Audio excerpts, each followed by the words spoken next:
Right, everyone, welcome to Newcastle Fans TV. We're in Paul's back garden. You've done alright for yourself, haven't you? If you're listening on iTunes, SoundCloud, get yourselves a cuppa. And of course, if you're watching on YouTube, thanks for obviously watching. Go and grab a cuppa before we begin. We're going to be talking about everything from up until September, all the way up until current. And I think Mike Ashley is going to, let's just say, feature quite a bit in this as well. So we're going to take you all the way back to where we left off last time for the podcast, which was the Rolanda Arons had moved on the day we were doing the podcast.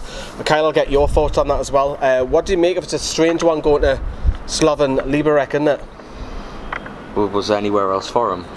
They found a club in the middle of Europe. So that's just find somewhere that'll get him football, and that's one of the places where they found football for him. All the best to him until January when he comes back. It's a strange league though, isn't it? I've never known anybody in 20 odd years that I've been following football gone to that league, except from Thomas Repka going back to his homeland.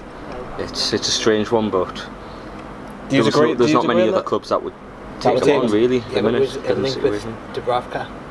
Do you think that's what helped got the move? That's I think Dubravka spoke well about Aaron, and then spoke to Aaron about the club there. So I think that sort of like helped grease the wheels in motion there to get him over there. To be fair, it's a Panda Pop league, but there was no other alternative, was there? It was either Panda Pop or he wasn't even getting in the reserves.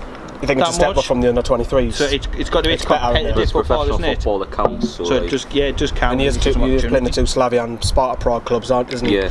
Right, we'll come off that as well. We're going to begin with, just before the Arsenal game, the protests which were going to be switched from Northumberland Street to outside the club shop. Me and you were there, Kyle. Mark, you were hovering around somewhere. We couldn't find you that day, or you were late. I can't remember what it was.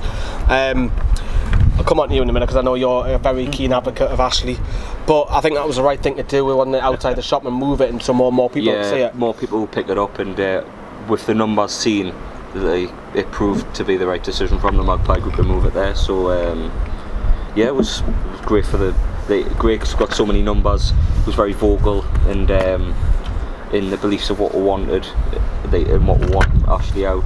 So I think from now on, every game it should be outside there because it attracts the most numbers. Let's be honest. I would have to agree with you to agree on that. Yeah, but not like the Chelsea game when it was about 2.5 hours before the game. Yeah, we'll talk more about the protests later because obviously we'll talk about the two banners which come down for the Leicester one. But I think for me, it's good that they moved it, focusing on a bigger audience, and we're seeing a lot of film crew there hovering around the streets as well, and the police get involved as well. So it's going to only be a good thing as well. And I'll let you comment on Mike Ashley, your favourite man. He come out and said that week that he felt backstabbed from his AGM meeting from his Sports Direct shareholders. Has he got a point, or is he just? No. Do you think the media's? Do you think all of this, including ourselves and like the Magpie Group and the pressure from the media? You reap what you sow. If he's on about being backstabbed, we've been backstabbed and lied to and told an absolute fabrication now for over a decade. So if he wants to talk about being backstabbed, he needs to look a bit closer to home. Because why do you think backstabbed? Why do you think he's come out and said that? It's just reeks again of the Ashley, Ashley machine, doesn't it?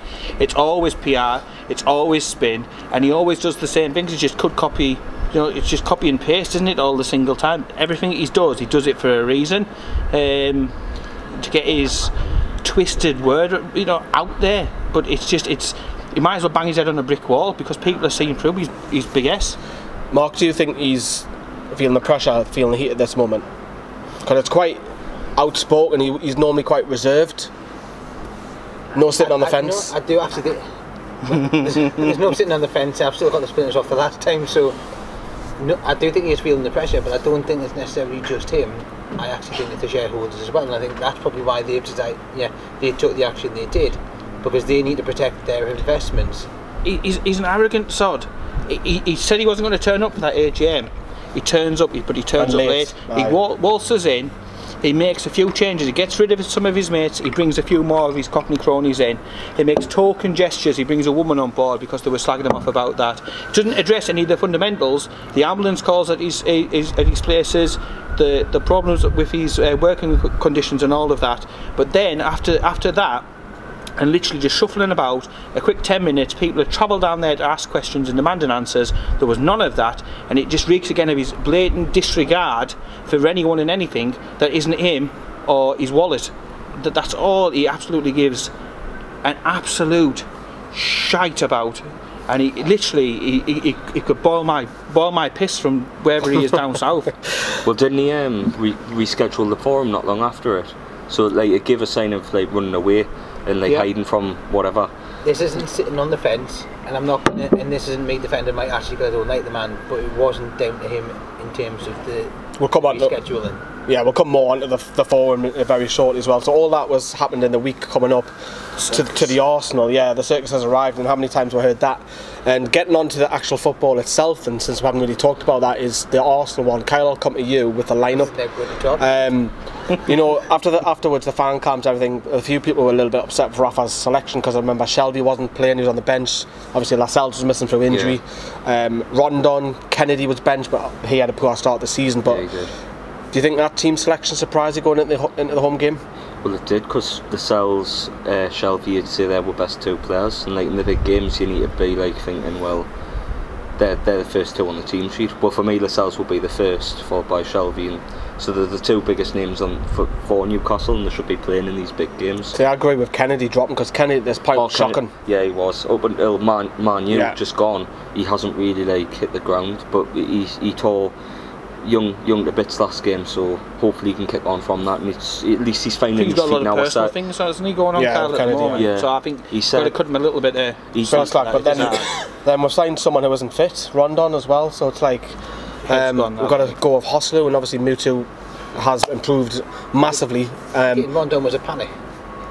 I didn't know. So we went back. I had to get someone. It's similar to Hostler though. Remember last season we didn't have anyone. You had to get someone in. Well, you're saying that, but in the minutes, which I know is a pile of horseshit, but in the minutes he said that was his first choice, and he wanted them all summer.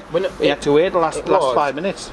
On his budget. Yeah. See, the fact is the club don't ever want to do loan deals because they don't see. Mike actually loves a loan. But majority of times they don't like doing it for players there because he doesn't get any benefit. Put a shark on the end of that loan. So we don't like loans. We'll loan Dubravka, we'll loan Kennedy, we'll loan Kennedy again, we'll loan Rondon. We'll love a good loan out as well. To try and get us so I think it was a bit of a panic buy. They knew he wasn't fit. Yeah. But it's also fit because we didn't get him in early enough.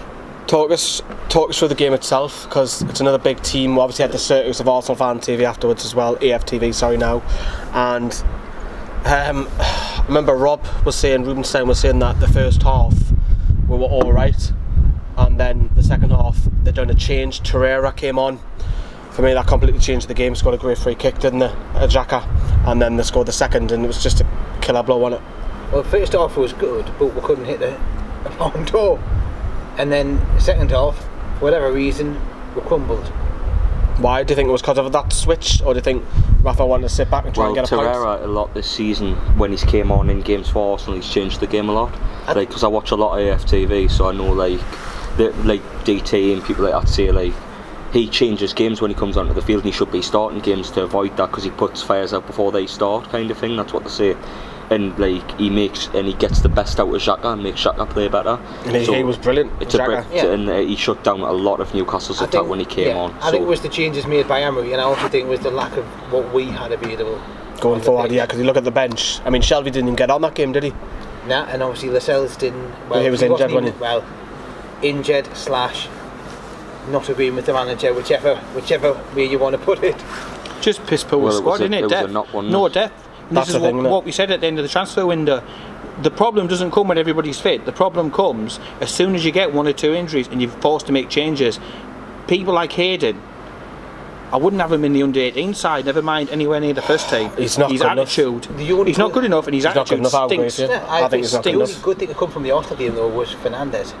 Yeah, he was. Because he started to shine and come into.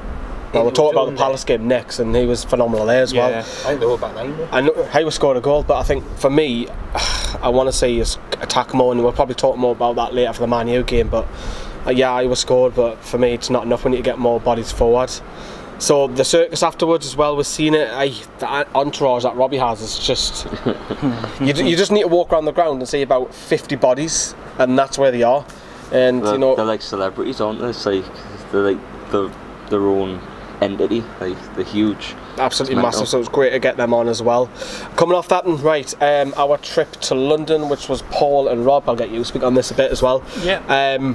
Good day out.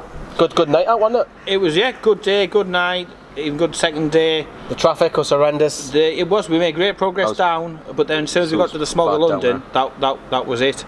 It just took forever to get through that. Just the bed sheets that let you down.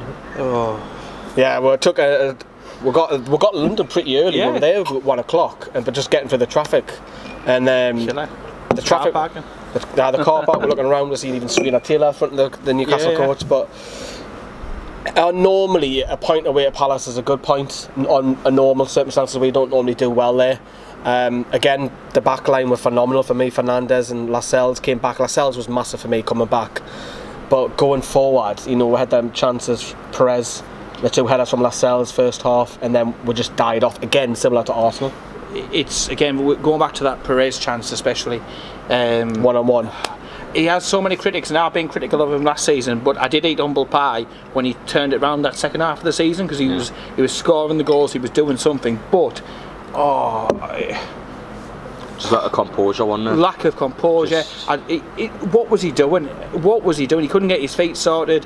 It was a glorious chance, and if we could have just taken one, we did have one or two little things. I remember Lascelles, was it off his shoulder? Couple won though. Normally, like last season, was it Swansea away? I remember when he got a nice good win. They didn't show it in the highlights. You know, for people who weren't there, they didn't show Lascelles' free headers. I remember the free header though, but he's had several free headers in the past couple of weeks. He had a couple at Old Trafford as well. And he just saw his heading out like, because last season it was bang on. He scored 3 or 4, didn't he? He'd be a top goal scorer now if he hit his headers. Like. Burnley, Swansea. Who else did he score against? Southampton. I just remember the Swansea one, because it was like a smash and grab, wasn't it? And it would have been a similar sort of thing down there. But and that was when Rafa was awake, because he'd obviously had the operation there. But I mean, they weren't great. It was horrible They weren't day. great. It was raining, and it was sunny in the northeast. We take the rain with it. Yeah. I thought Zaha would dealt with him really well. Absolutely mint. All the hype beforehand, and Was about him and how he was going to do this, that to us, and everything else. But to be honest, I was really disappointed.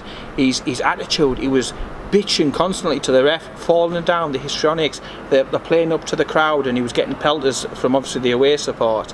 And he just didn't handle it. He doesn't need to. He's on his day a quality footballer. And if we had somebody with an ounce of common sense and direction and vision, that's the sort of player that we should be trying to attract and trying to bring in. It's all about money though, isn't it? But he doesn't need all of this bitching and hissy fitting and rolling about and playing up to the ref and asking for people to be booked. It's just bang out of order. But one of my particular highlights on that game was the amount of abuse that Van Arnold got. As obviously a former Mackham and stuff like that. Did he play for us? He did, but obviously people didn't forget. Yeah, people got short memories, but when it come to the Sunderland connection, he got absolutely and he turned on well like that, didn't he? Yeah, and he was having it all and stuff like that.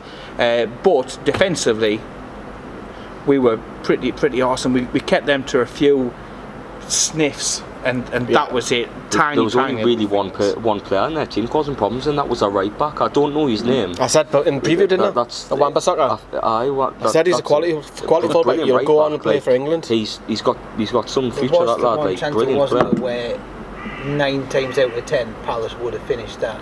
There was a few free kicks. It was the one that went out, wasn't it? It looked like to us it definitely went out. That post one. And then it crossed over. It was where he crossed over to the back post, and he was coming in at the back post, and he absolutely just fluffed his lines. And that one. That, to be fair, right at the end. The header. But other than that, they didn't really have a chance, though, did they?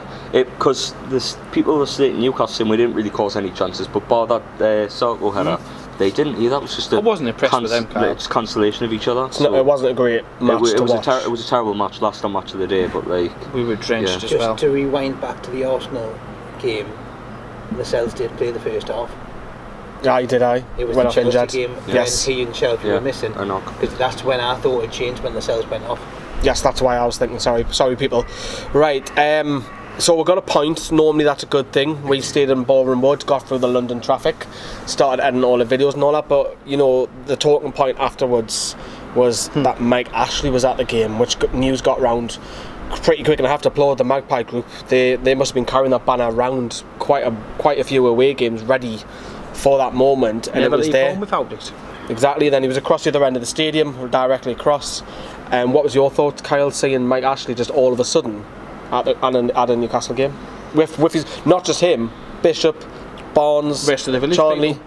Yeah. Well, I initially sided with Paul when, like, in his fan cam that day, was saying, what's he doing there? It's like, it's kind of a piss take you're showing up after everything you've done. Well, best signing's a shop. Like, all the other things, like saying in the summer after the last game of the season when we beat Chelsea, oh, I'll back Benitez, I'll give him this, I'll give him that, you give one out. And they can say in the minutes, they can say, oh, one for this, one for that. We didn't. I'm sorry, like, we didn't. You smelt the bullshit before you actually saw the man, though, didn't you, Carl? Oh, And it's just absolutely. like... And fair play to the Magpie group for having that banner ready. Because if the message wasn't already across to him, then it's there in plain sight of Palace. I wasn't too surprised because it's a London club. So it's, he can go there, he can get in and out, and not like St James's. So why? The thing is, he knows a circus is going to come with him, and to me, that distracted across the off-field stuff. Because I've said started singing about him, didn't we? We should be concentrating during the 90 on the team, then do the Ashley stuff. Then But again, is it not his way of just sticking two fingers up with the fans going, I'll come out? Oh, he was. There you go. He was, and I mean, there was people around us. I was passing my mobile phone around. People were looking at it. He said, "Yeah, he's definitely here." They then spotted him. And it's like, why bring the circus? Why do that? Why distract it from what was a crucial match? If we'd have got them 3 points, which we were capable of doing, that could have been huge for our season. Yeah. So why bother bringing Ashley and the rest of the village people? Why bother turning up? You know, it's just the circus coming to town. And to me, it felt like I'm putting my toe in the water to test before going to St James's. So there was a bit of an itch in my mind, starting to think, he's going to have the barefaced neck, you know, the barefaced cheek even, to show up at St James's, and sure enough he did. So it was like putting a toe in the water to see what's what. Can I get in and out there without being lynched? How many times do you put the toe in the water for you? Do you go in the bath and like, oh, it's a bit hot? If he was in the bathroom, I'd put his head under the water and hold it there to stop moving. Sorry, Kyle, what you going to say there? But he keeps going on about the pantomime villain thing. Like, he said it in several interviews. He said it in the response to the MP in his letter, saying he's the pantomime of art. Do you think he thrives off it? The thing is, Carl, it's a lot more serious than that. Like I said before in one of the videos I did, pantomime villain, it's quite funny. But I don't know if he doesn't get this, how thick and dense it can be. It ain't any pantomime. I'll take my bairns to the pantomime to have a laugh. Yeah. What he's doing is no laugh. I'm going to make a comedy moment for that, but I wonder if Mike Ashley's there behind them. He's behind you! Anyways, right, move on from that. That was awful, wasn't it? We'll talk more about Mike Ashley further on. There's these latest trail into comedy there. God. Comedy's not my thing, so... Ashley's thing. Now, it's funny that we're talking about Mike Ashley because we knew that Kevin Keegan's book was going to come out. We've seen a lot of extracts from it. For me, Mark, I'll go to you on this one. There's no real surprises for me from the likes of Dennis Wise and Jimenez. Pratt. Yeah, there's nothing in that book that I'm shocked at. For me, are you? No. There's just can you elaborate? There's nothing in the book that we don't already know. What I found interesting was what that Jimenez then turned around and said, well, actually, you know, Keegan turned down Karim Benzema was one of the names and a couple of other big stars, but Keegan turned around and said that, well, actually, I only sold James Milner because I wanted Bastian Schweinsteiger. And offered 5 million. And offered 5 million. Imagine. And that they said that the club turned down Luka Modric. And who's the best player? Just been voted the best player in the World Cup. Luka Modric. He wasn't good enough for Newcastle, but Mordiome is. No, not a scotch to like Mordiome. He's been like brilliant since January, but he's no Modric, unfortunately. So that was any surprises there? No, to be honest, anything that the likes of like Tony, whatever you call him, is saying, I wouldn't trust a word he's saying because they're all pissing the same pot. Like, you can't trust anything that any of them lot say. If Keegan has said it, I will take it as gospel because he will tell the truth regardless. But I would not believe if Ashley or one of these minions said the sky is blue, I would get out and go and check the colour of the sky myself because he literally verbal diarrhea was absolutely perfect for him and his cronies, and they can argue what they want. I mean, he says about this lot who tried to buy Man City, Ashley piss-farted them around and we didn't end up getting taken over. What can you believe from any of their cronies? Because they're all in it and they're all covering each other's back, and then it's one suing the other, so you just don't know what to believe when it comes to them and the type of people they are. I question the character and everything about them. Wouldn't trust them. The only question I have with Keegan is the book doesn't tell us anything that we don't know. Was it the right time to release it? I don't think you can blame Keegan because he would have had a date set in mind. And all the carry on with Ashley. After all the carry on, he's thought, let's release it now where it's the focal point and we'll get more attention from it. Oh, you definitely got more attention. So I'm thinking for Keegan it's probably a good one. Great PR. I'm just not too sure whether or not for the club itself. Probably not, but like I say right Keegan time. wouldn't have had like that. Everyone, and then and I sort of think that can. I do think part of what's happening. I don't think it's Keegan's fault though. No, I'm not saying it's his fault. Yeah, I would do the same thing if I had a chance and I was going to release a book there. But I don't think Keegan would have known all this with Ashley. I think it's been great. It's already been set. The dates, his talkings have already been set dates. So. Oh no, because it's gone at the same time of this movement to get Ashley out. There's Keegan books come at the same time, so it's been perfect timing for me because any focus we can get on getting this clown out. And the rest of it on you can step up and say, right, I'll head your group. Yeah, they're wanting a figurehead, so why not? Yeah, someone who doesn't. Why can't we get? Yeah, no one seems to do it. Shira won't do it. Keegan doesn't. I don't know. I think Shira's using the platform he's got. Shira does speak out to the best of his abilities, but he's restricted. To let people know. But then you're like, why not say to the people who are leading the protest, look, put my name against it. And say that's a big ask. I know, but I think that would show a real statement. If we get some, the people's like. Is it not already showing a real statement though? Because when they went for the dinner, our meeting, not the players' dinner, there's already enough eyes on us. As the Magpie group as it already is, I don't think it needs a figurehead. We'll talk about pizza and pasta later if you want. Pizzagate. Pasta special for you. We're going to take a quick few when he'd asked them to go before happy hour, but then ended up going a little bit after. Let's take a break. Right, and we're back and everyone's just admiring his garden. You've done well, yeah, mind. Right. Oh, well, business is doing well there. Right. We're going to crack on and get on with the next match going up to the Leicester game. For me... Right, you have to relive that. I would do. A lot of fans fell down afterwards as well. We'll talk about the fan cams and that viral moment in a second, but Kyle, I'll come to you, but for me that was just I think that's possibly the worst performance of the season for me. That's worse than Cardiff for me. Well, it's tied because Forest was bad as well. Do you reckon? Yeah, it's them too, definitely. I mean, it's because we trapped Forest. Aye, but 90. Only Newcastle could score a 90th minute equaliser and lose 3-1. Do you know what I mean? It is typical. It's just typical. We're giving it the big one to the Forest fans who've just got the equaliser and they go and score 2. They're just thinking. Only Newcastle that can go down to 10 men, get a penalty, and then still not come away with 3 points. But what did you make of that? Because that was, I know, the Leicester game. James Maddison ran the show. He did. Got his England caller, but for us, so. We were shocking. We were really bad. We didn't offer anything going forward. Going into the game, people were thinking, "Yes, this is it. Right, we've got all the big teams out the way, bar your Man United coming up at the time." And the thought process was at least a point a day, but we got outplayed. I expected to win. I went one. Yeah. I kept saying in the videos I wanted 4 points. They were a good team. Yeah, but we're at home against a team that's outside the top 6. I expect, no matter where Newcastle on the league, you take that top 6 out, I expect a home win from any team. The next big team after the top 6 is probably Everton. Perhaps, but I still expect us to be Everton. So I would have been disappointed with anything other than 3 points. Because I wanted the 4 points from the 2 games, from Palace and Leicester.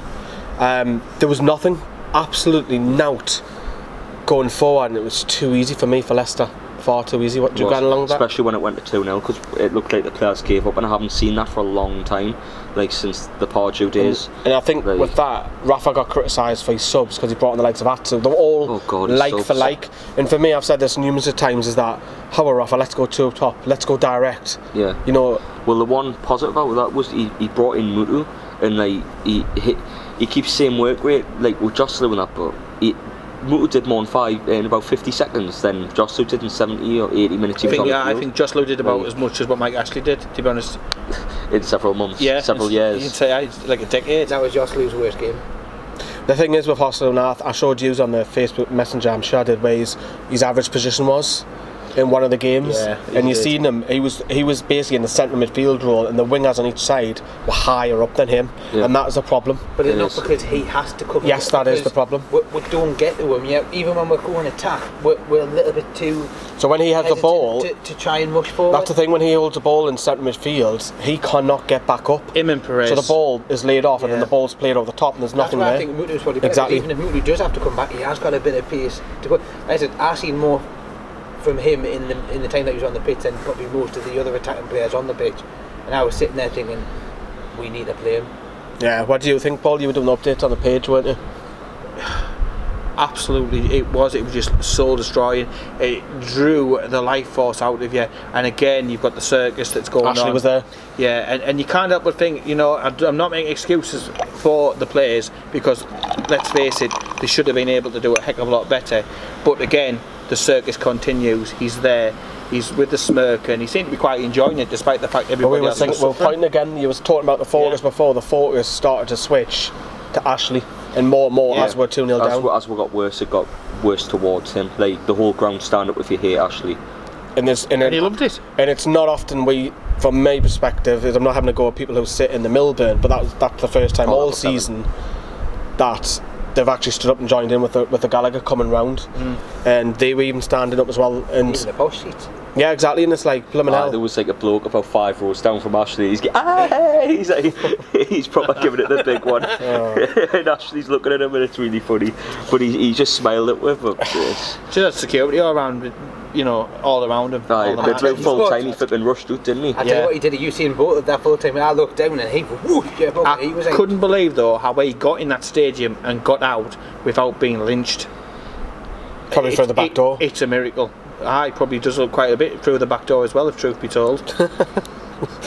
But he was there. We'll talk again on Ashley, because we want to talk about why he's here in a moment. We're going to come off that and go on to the fan cams. Mark, you had the great privilege of interviewing our fellow Newcastle fans man, Rob. Big shout out to Rob. He's down London doing the football fan show.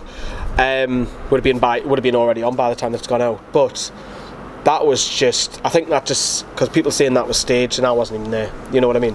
That was just out of the blue, and Rob's very calm, cool, collective sort of guy, thinks before he speaks, and he just went boom.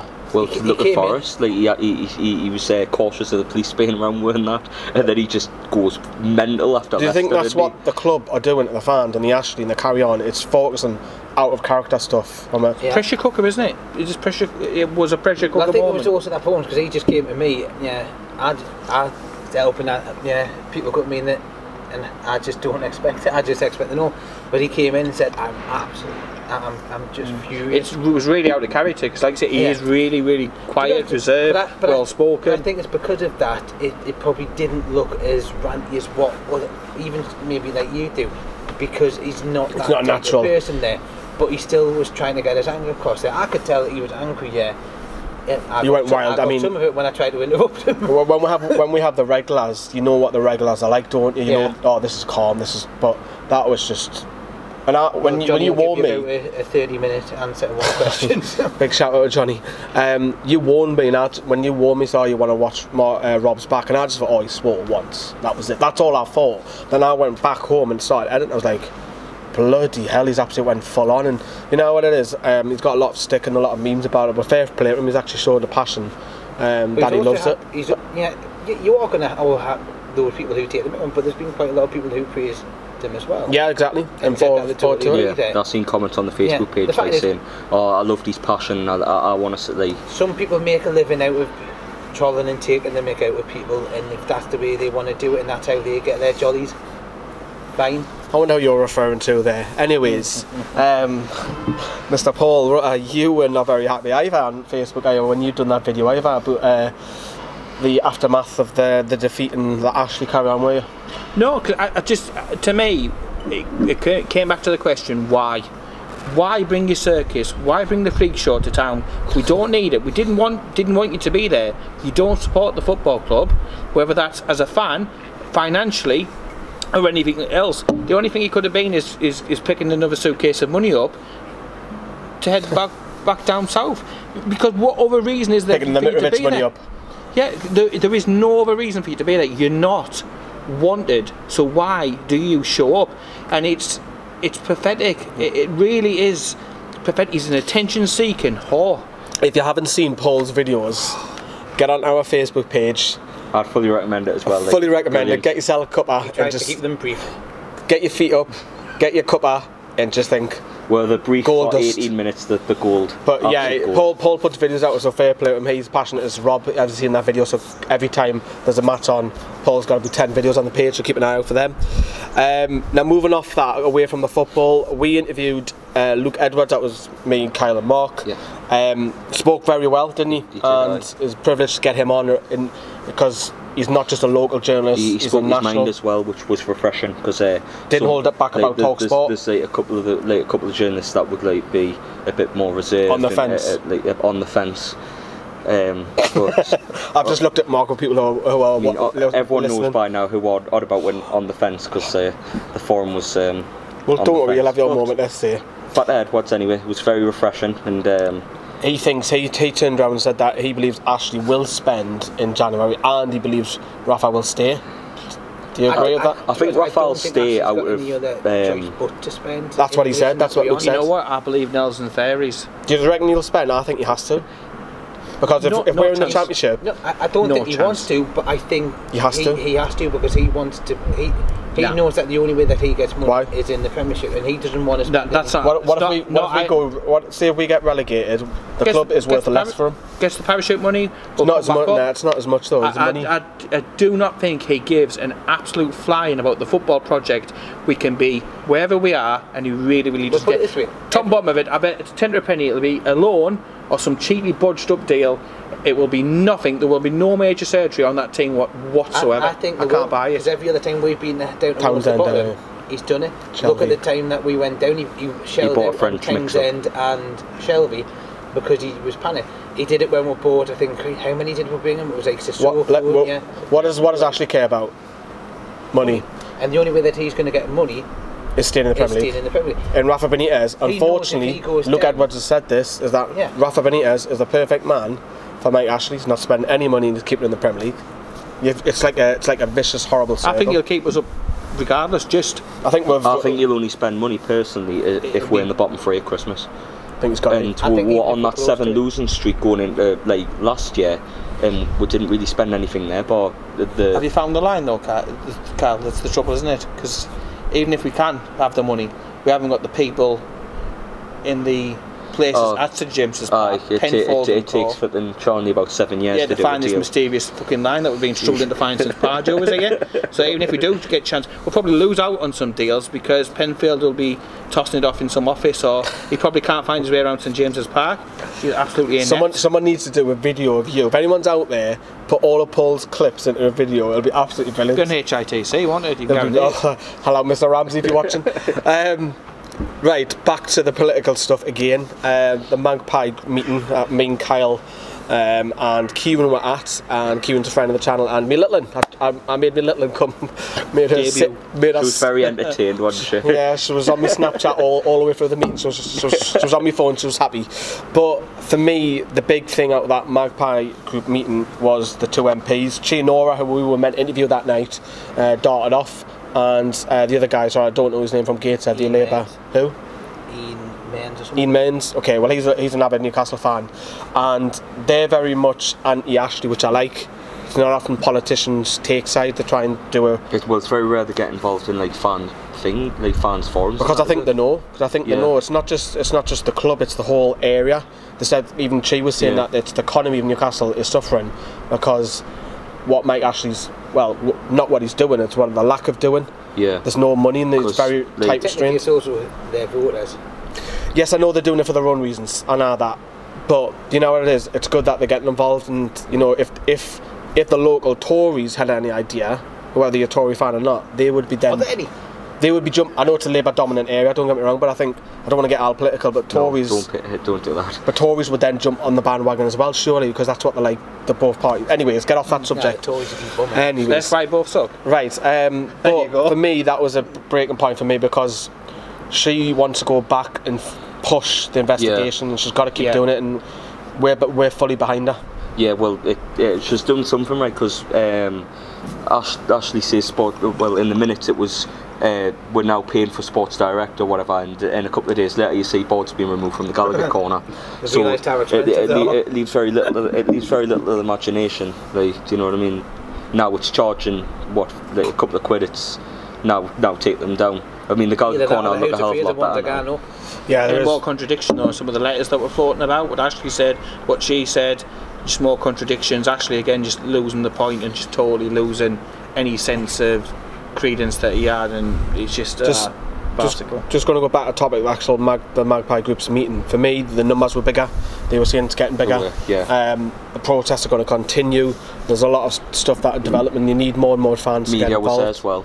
Yeah, the local national media as well. And Mr. Charnley, who arranged the dinner, which we'll come on to in just seconds. The written press were there. The local TV media companies, fan channel ourselves. I know we're not like nowhere near on the level of scale, but I mean, they're getting more and more coverage and more to it, and just keep an eye on their Twitter feed for all of that. But the same night, news had broke that Mr. Ashley had decided to pick this night of all nights. Well, Mr. Charnley arranged it, so coincidence. That's complete absolute coincidence. You know, he took him to a $5.95 special up in Ponteelan for your pizza and your pasta. I'd love to be a fly on that wall. What the players were thinking. I'd love to have been cooking at that place. Mr. Paul Rutter, I shall come nicely onto you, because again, you can't stand that man. But I mean, tell me what you were thinking when you seen that at the same night as the Magpie Group. Again, just got more neck than a giraffe. I couldn't believe it. I saw, you know, when you check something and then you go away and you think, wait a minute, come back to it. I thought, no, this is actually happening. I thought, if he thinks, anybody in the world thinks this is a coincidence, then he's literally, his head is absolutely more than gone. And then for all the press and stuff to be there, I thought, that is as staged as hell. You are staging that.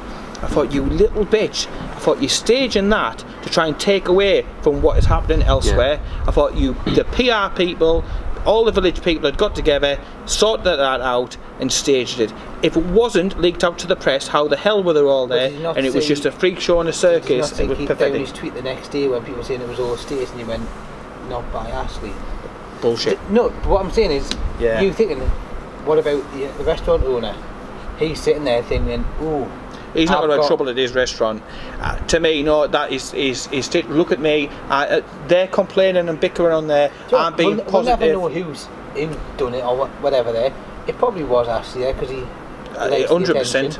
He's the thing is, he's a billionaire who says he's a bit of a recluse and doesn't like the media spotlight. Again, had loads of it lately, and more. The verbal diarrhea that smashes out of that man's voice, and then what happened afterwards as well. Yeah, I'd have done more than that if he'd have done that to me. Actually, the V signs that one. I'll tell you what was good about that, because actually the lads in the Magpie Group got from there to Ponteelan with the banners. Scunthorpe Mags as well got there too. You must have been doing your type of speed there, late you get there on time. No comment, I don't speed. Yes, just for the speed limit. Yes, me and you.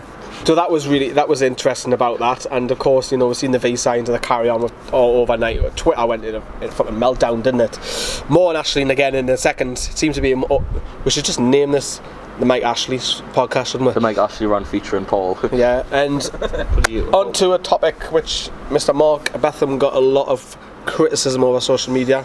Did he? Did he? Yeah. The minutes were released. Are you sure? You've been accused by some of sitting on the fence. For the records, were you? No. Why? When I was doing the video on the fan forum, your request to me was you wanted to get an insight of what the fan forum's like. So I tried to keep it as neutral as possible, so not to get my personal feelings in there, because I wanted to try and give a perspective of what the fan forum's like. Yet there are occasions where I do get, and the fan forum members get to know more than what's in the minute, and that frustrates me. Do you? Because, why not? Yeah, I understand there's certain things, like figures or something that they may not be able to release for community, but I just think there needs to be a little bit more openness there. Like I said, when the minutes come out and when they are what they are, it does rile you, because you're sitting there going, well, I've got to ask what everybody is thinking, what everyone would home be thinking. Were you sitting on the fence because you were going to lose your position on the forum? No. So that's what everyone's going to be thinking. Because for me, if I would probably, you would have. I would have. You would have went fucking full on, probably all three of us. I don't care about the forum, but... Well, the fact is, look at the... What I didn't like about it was the Mr. Ashley and the Mr. Charney, and to me it was too... I did that. Have a go. Go on, have a go. Jazz your moment. It seemed too chubby and nice, and that's how it came across. I didn't want to actually say their names fully. See, I would have had a go. That's what I was trying to push. I didn't want to say their names fully because I don't like mentioning it. So I didn't want to give them the courtesy of saying their full names. So that's why I went down that route there, because I didn't want to be like too much, but I didn't want to say the name. Because I don't like saying the names there. I don't really want. Yeah, I'd rather it be Rafa and Rafa and Rafa. But the fans forum is about Lee Charnley and Mike Ashley in the boardroom and the politics that lie around this club. That's you had a right go, didn't you, Paul? It's a freak show. Because what's the point of it? You're only getting to find out what they want you to know anyway. Exactly. Right? It's like Russian propaganda and the Cold War. So like they'll feed out they'll feed out what they want people to hear, and there's a select few in the fans forum like Mark, like, who will know a little bit more than us. But like, what's the point in that? Like, it's all good and well telling 14, 15 people that are at the forum.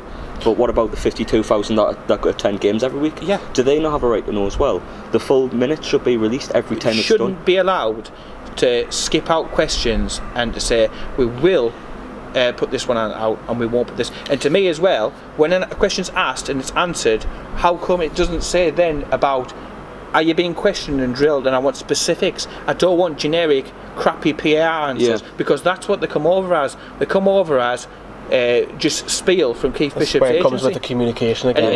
And it's to me, what's the point there of getting the answer? Because do you know much more? There's any more meat on the bones? It's like spare ribs. I don't believe it. The little bits of meat and then that's it. Tiny bits. It's pathetic. Yeah. Lee Marshall used to be that go-to guy, and we don't have that anymore because he's now the head of media and stuff. And for me, there needs to be, even if there's a middleman, someone like a fans representative on that board. But where's the accountability? Not on the board, but they're not going to have a fans representative. The simple fact is, they need something along those lines. It's pathetic. There's no what point. I think needs to happen is not, and I think that rather than minutes, why not an open meeting or something like that? Yeah. I'm not live on the website. I wouldn't. I would, because the thing is, they could answer the questions without putting specifics in. So if you're saying that, it's a sensitive bit of information, I want to know. For example, Sports Direct is now paying. Are you paying 1 pence compared to somebody who might have to pay £1,000? I want to know where's my money going. And where's it going? What's the point? And they talked about the Ashley money being repaid. How much of money is being repaid? I want to know why my season ticket's gone up. Yeah. Like, my season ticket money's gone up. The prices of the kits have went up. The quality's went the other way. The quality of football's went down. Like, where's the transfers? And I said there was questions that were missing. I voiced it and I said, and that's where the club. So it's not just. Look, the club might have genuine reasons for increasing season ticket prices, but you haven't explained it. And I think that's why the club should come out and say it. Prices up. It charged for the friendly games there. I said share prices. Well, what's this after the forum? I actually mentioned it. I says, look. So it's the club not releasing everything. You might have ways in terms of why you've done it, and I can understand there may be occasions where certain things do need the raise in price there, because Christ knows everything else does in this country, but. They didn't explain it. There wasn't any media coverage. There wasn't anything on the website saying this is the reason why you're. Like why that's a communication problem with the club again. Exactly. Yeah. And I've said in terms of a PR, it stinks. Thingy, the summer was a disaster for the club there in terms of PR because they got nothing right. It's shite. I mean, we waited how long? Was it say 10 days, something like that? We were chomping at the bit. We wanted to find out. Yeah. It came out, and you messaged us. It left you more questions, didn't it? And they were like, well, what's the point of that? I thought it is not worth the paper I've just printed the thing out on. I thought it's absolute garbage and shite. And I just garbage. What is the point of that? What you've asked a question and you've given. You got a couple of word answers, and I thought it's not specific, it's generic crap. And to be honest, I could have gone 2 or 3 fan forum meetings back, and it was the same answers. And again, they just try and baffle you with science, like with the money. Where's the money gone? and they talk about the deals being staged. Yeah. Well, where's the Sissoko payments? And no proper answers. It's just trying to baffle you with science. And I put an article on the website recently that asks the questions, and these are the things that need to be actually answered, not the absolute shower of shite that the club put out. It was such a wet squib when it came out, and it's like copy and paste, copy and paste, copy and paste, and that is all you get from this regime. It's a complete and utter contempt for the fans. It is pointless. Either do it or don't do it, because this at the moment is farcical. I would have loved to have been in there, because there would have been no respect shown from me whatsoever. I would have told it literally exactly what I thought of it. Would have had to do a fan camera and then nick for you.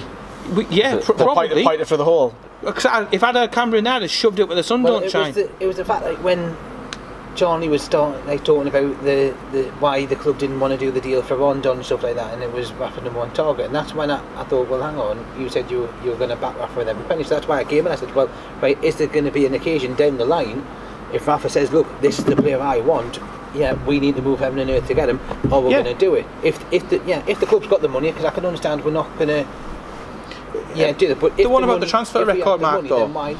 Right, saying about the transfer record, they said that they tried to beat it on numerous occasions. They'd probably give a call to Barcelona. Can we have Messi for a fiver? A fiver over our five a week. And then no. But we tried. Trying it ain't good enough. Everybody else, they say that it's difficult to complete a transfer. Yet every other Championship club, every other Premier League club, every other club around Europe manages it. Obviously Spurs didn't do much this summer, but everybody else manages it. Well, they're still paying for the stadium. Yeah, they can afford stadiums and stuff. We can't afford to scratch our asses. We've got a squad that is as paper thin. Well, you look at Man U. It's going to cost them 12 million to sack Mourinho, and we're not even spending that on players. Like, do you know what I mean? On the forum as well, though, when you were putting questions about the kit and like the season tickets going up, and the answers they were giving you, they weren't putting them in it, so I don't know. Would you say they're like satisfactory as you put the end of your forum video on 8 out of 10? Like, would you say that? I'm going to put in terms of the answer that they give with the season tickets. Right. The season ticket prices were, when we got relegated down to the Championship, they put the discount on. They decided to reduce the price. But the reason they have to do that is because the division of football went down, so you can't expect people to pay Premier League prices. But their argument could have been, well, you're getting more, you get more games for you. Aye, but you go from Man U to Burton. Yeah, no. Then what they did is they then turned around and can't be Burton. Someone got relegated by Burton. Then they turned around and went, right, for those that were there when we got promoted there, which was probably the only highlight we've had watching them for the past couple, apart from the 10th place, was that they froze the prices again, where realistically they would have increased. So what they're saying but we're spending jack shit. So I think it's not. I accept that they'll put the price up, but they don't tell us why. Yeah, exactly. That's the issue. I got a sort of understanding of why they did it, but when they then put it on the paper, comes down to communication all over again. It's horrible. I mentioned that, because I think there was a comment when one about the players' bonuses and that. Johnny went, well, it happened to another club. I went, does it? It doesn't get public. It's not public, not like that. And I know, and that's why I said, well, is there an issue of the fact, or are you concerned that there's that many leaks coming out with this club that make it? And he said, oh, well, it's the local media. Right, but you shouldn't. I would have a concern in my business if there was that many bits of information coming out of my business. I'd be sitting there thinking, there's a spy.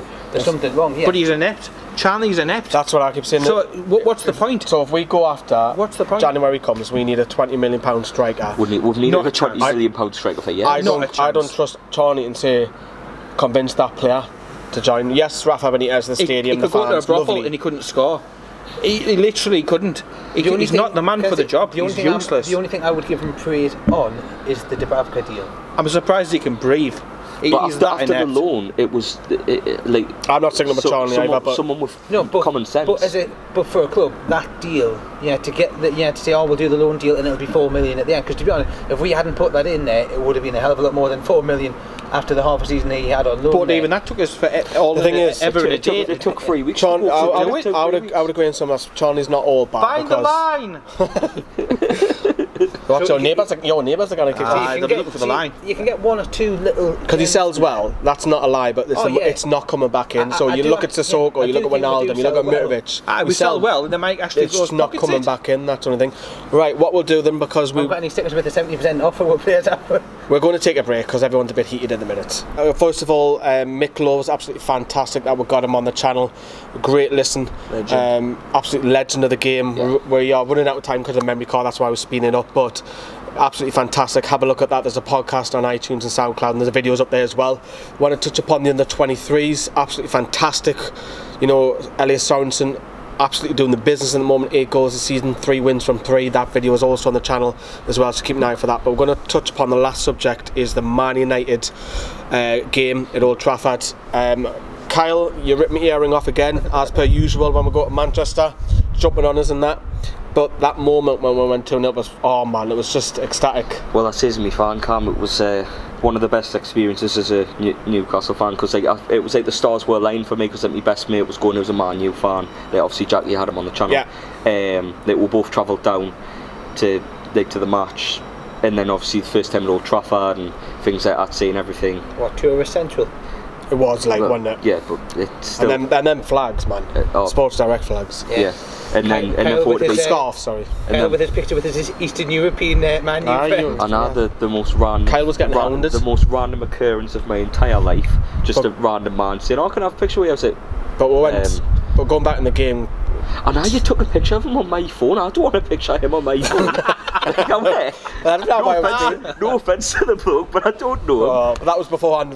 Have a look at the video. Watches the channel, man. The videos on YouTube about the away day. But you know, going back to football, 2-0 up. Great goal from Kennedy. Great goal by Mutu. Yep, the beautiful little there man. should have been a penalty. We know that with the Shelby one, and Taylor's not even looking. No, we didn't at the time. We knew it should have been a corner at least. Sponsored by bottles. And then, you know, I mean, just explain that moment 2-0. For me, that's the best feeling all season. That moment 2-0 up. I mean, I was looking over the away end and not just thinking, wow. I mean, you, as a fan, as a Newcastle fan especially, there's not many highs, so you live the highs so much. And hence my halftime video. It was such a it was just brilliant. Come back and bite you that. More singing, and obviously the video that went out with me with my shoes off if you love the tune. I mean, I looked in the element in the photo and the camera bar, I realised afterwards, I'm thinking, bollocks, this is ending up on flipping Twitter. You know I'd use that, wouldn't you? Yeah. You knew I was going to use that. Did you see Instagram, some cheeky bastard saying, oh, you look more like Shrek than Shrek does, but I looked on his flipping, I looked on his profile and he looked like he belonged on a sex register. The flipping bell end, the flipping state of him, he had this geek flipping cap on, no pun intended caps, but I don't take offence, there's a lot of people who wear caps. This podcast's better than the other person who wears that other cap. Anyways, going into the second half, Mark, that was horrible, wasn't it? Was it Mourinho's switch of going direct, or was it the fact that we were just going deeper and deeper? I think Mourinho gambled knowing that he had to. Yeah, because he's going to be sacked, wasn't he? I think he would have. And I think there was a bit of a panic with us. Oh, we're 2-0 up, we're 2-0 up. How do we do this? Because to be honest, we haven't been in front this season there, so I think we're panicked and just sat a little bit too back. I know you mentioned you wanted to go 5 at the back. I did. Obviously, I think we don't know whether or not that would have made a difference, but I just think if we'd just tried to push. When I say 5 at the back, when we're 2-0 up at 65 minutes, not from the beginning. Oh yeah, no, not from the beginning there. Like I said, I think at half time, I think most of the away end was just in a little bit of disbelief, going, is this really happening, or is this are we actually here doing that? Because that was phenomenal. If it went 2-2, I would have been disappointed, but I would have went, you know, it's Man U, yeah, go on, I'll take. I was disappointed leaving, but I wasn't too, because that gives me promise. In particular, Mutu. I mean, he looked unreal, didn't he? Yeah, Jordi Samurai. Yeah, performance-wise, great. Just the result. Squad though again comes back to the squad, doesn't it? And it comes back to we don't have the quality of replacement to be able to, right, we know Kennedy's coming off, he's got a knock. Well, we lost an outlet as soon as Kennedy went off and Mutu, so that's because of injuries as well. When we were there, we spoke and we said this is made for Arsenal. Yeah, we said that. Yeah, when we were turning up, I said to you guys, you know what, we're 65 minutes up. This is perfect for Hostel to bring on, just to hold it up, because we couldn't get out the box. For him just to hang it on halfway line and bring the midfielders in. Can't believe that's been said. I know, but he is that perfect. He's our Warney type, isn't he? He's perfect. He's your perfect striker when you're winning. Too late That's harsh, isn't it? To be honest, It is. It's just It is, but when they it's true. scored that first goal, there was just something in my mind going. You know. This is Well, Man U carried the momentum through, and they've proven to do it. They did it last season at Palace, where they won 3-2. They did it against City at the Etihad. So when they take the shackles off and do attack teams, they've proven they can do it time and again. The thing is, though, right? You've got Mourinho and you've got Rafa, both like defensive. But the thing is, Mourinho, you've got the tools to be able to change things around and go attacking. Yeah. We've got what we've got, and like that's it. And he was scared because he's had to make changes because of injuries. And it's probably cost us. We haven't got that quality to come in. Look at the players that they brought on. The players they're bringing on are worth more than the rest of our team. They played Matic and Pogba right at the back to Right them. They knew they were going to have possession because we couldn't get out. Pogba changed in the second half, but in the first half, he was. It was awful. Yeah, he was a crap Modi on it. Which is why you got the chat of you just a shit He Modi on got man of the match. Pogba got man of the match. Did he? He got man. Thought Dubravka was brilliant. He got ran round the field by Shelby all game. I know we got dominated in the second half off Man U, but I'm sorry, but wasn't thanks to him. It wasn't even down to him. Macola. I'm not being funny, but in the BT box you had poor scores of Rio Ferdinand there, so yeah. Well, even Adam McCullough we interviewed us as well. We interviewed Adam McCullough from Full Time Devils, and he was saying that he wasn't actually very happy in the overall picture because he sees it as a bigger thing. That there's a big problem with Man United. But there is. Another defeat again. You know what got me though is the Man U fans coming out celebrating as if they'd beat Barcelona. When it was over the top. Everyone's beat. I would be coming out of there thinking, do you know what? We've scraped that. We were lucky to get 3 points. I think because they would have. My worry would be that they've had to work so hard to get the point where realistically they should have just walked over us. Well, to be fair, Fellaini was a beast as well, wasn't he? They're Man United fans going to Man United games, so fair play to the real fans that go. It's probably the first time they've been there, half of them. I know, but I think that's I don't mind that too much because if that was us, it doesn't matter if it's a league game or Champions League final or what. When you're 2-0 down at half time, you win the game. You're going to be. Doesn't matter who it is. We could be 3-0 down to like Live Spartans at home in the FA Cup, and we could win 4-3, and I'd be coming out thinking we'll beat Barcelona. I'm sorry, but it's just. Right then, I think we shall wrap up because we are running out. Thank you very much for giving us a listen, and obviously if you're watching on YouTube, let us know in the comments down there below. It's available on podcasts across all platforms as well. Let us know what you think. Thanks, bye bye.